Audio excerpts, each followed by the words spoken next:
So minasang kumbawa ay uso na naman ngayon yung influenza dito sa Japan. So tayo nga ay tinamaan din ng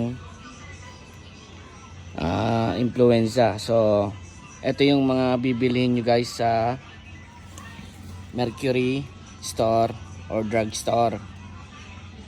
Ayan, ito yung isang gamot na mabisa.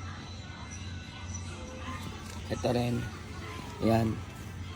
Nodocacetan, ayan. Hanamisu. So, ayan yung mga mabibisang gamot. So, ayan. Marami din dito iba, ayan. Pero yun ang una kong pinakita sa inyo, yun ang iniinom ko talaga. Ayan. Uso ngayon yung influenza dito sa Japan.